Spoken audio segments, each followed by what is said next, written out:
because so you're about to witness another attack on star voting. A critique is going to be launched by yours truly.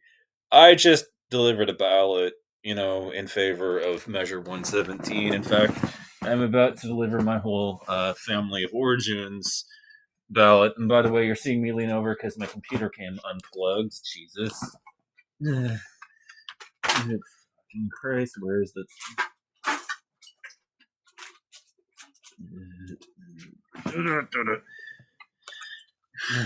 Have to plug back into power because it just came loose. So, anyways, my opposition to star voting isn't that I'm truly against star voting. I'm for it. I mean, if you gave me a ballot, and it came in the mail that said, it's in the mailbox already. It's already on the way to them. So the thing is that I would totally vote for it if like the choice was between star voting and it was between ranked choice voting, because what I want is the ability to have a more expressive ballot. I want to be able to say my piece on the ballot for one thing, and I okay, so one thing that's come up in the objections to it is that it doesn't truly eliminate the spoiler effect, and I'll argue that that is a disingenuous argument on the grounds that it would take a rather extreme set of circumstances for ranked choice voting to preserve the spoiler effect. You'd need like 70% of the Democrats, for instance, to defect to the Green Party for it to get to that point. I mean, you'd have to bend the system in such ways that the results that would still produce the spoiler effect have never actually been seen in our electoral process. So those things are hypothetically possible. The favorite material can still happen under a ranked choice system, but I would say that the likelihood of that happening under a ranked choice voting is diminished significantly. It goes down by a major amount. There are people concerned that it empowers extremist elements, and I get you. I mean, I hear that Jill Stein is boosting it and everything, but if Jill Stein had seen elections that have used it, she might not be advocating for it anymore because it actually doesn't favor the Green Party as much as it does the Democrats to have it. Another argument is used by partisan hacks that want to boost the Republican Party, but I don't have a lot of sympathy for those people because it's like, if you can't win under a ranked choice system, maybe you shouldn't win, period. It's like, see, I happen to know, I've seen it. I've seen the stick in the mud attitude that's like, we'd rather go broke and die hungry than give up our beliefs.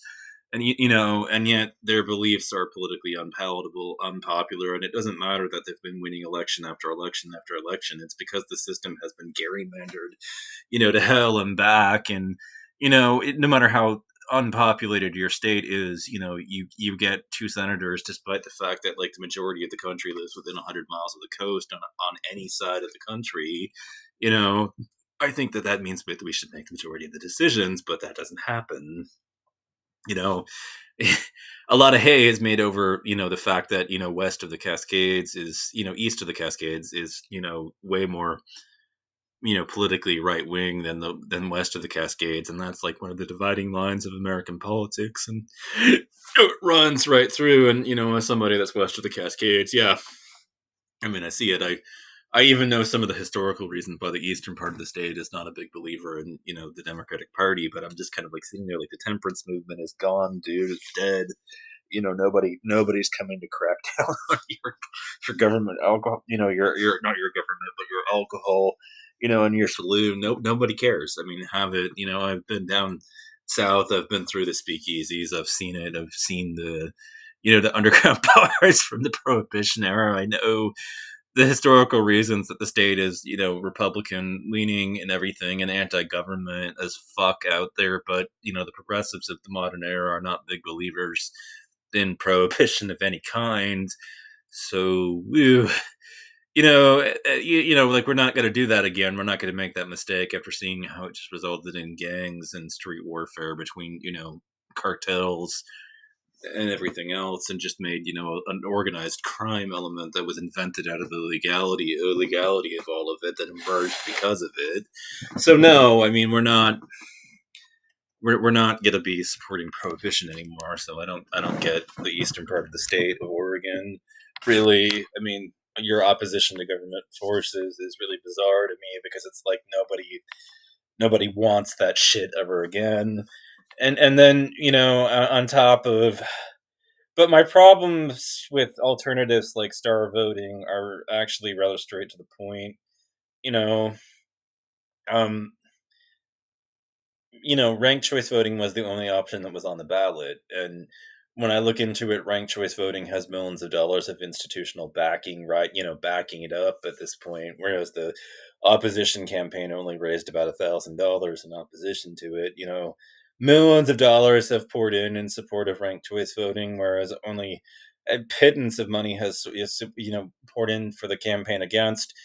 On top of all that, I would argue that we're not likely to see millions of dollars pour in for star voting. We're not likely to see millions of dollars pour in for any of the alternative systems. And this all reminds me of the Nirvana fallacy in that it's similar to the Nirvana fallacy, although what people are doing is they're not arguing a perfect solution, against the current system. They're arguing a more optimal solution that is better than the one that's actually on the table as a way to cudgel the one that's actually realistic. And my problem here is that there are more optimal solutions to ranked choice than to solve the issues that ranked choice voting purports to solve, but those solutions have a major flaw with them in that despite the fact that they are more optimal, they are not really on the table at all, you know?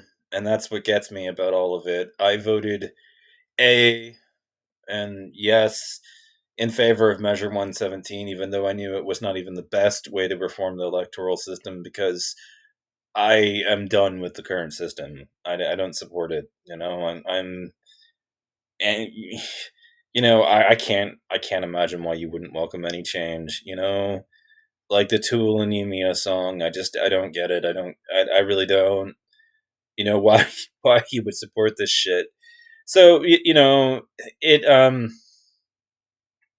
that song definitely comes to mind here about why I did it. And it's like I'm sitting here and I'm listening to all these arguments that are against it, and there's this element of disingenuity to them. It's like, yeah, that is hypothetically possible. You might still have the spoiler effect under this system, but hey, at least that's far less likely under the alternative vote. And then as the arguments pour in, I'm kind of dismayed at it because I'm like, yeah, I mean, yeah, there are better ways to solve the issues raised by it, sure, and they are palatable systems that even work, and they're more optimal than this, and they're not perfection. They're not examples of literal perfection being used to bash down ranked choice voting, but they are more optimal solutions than the one that is being proposed.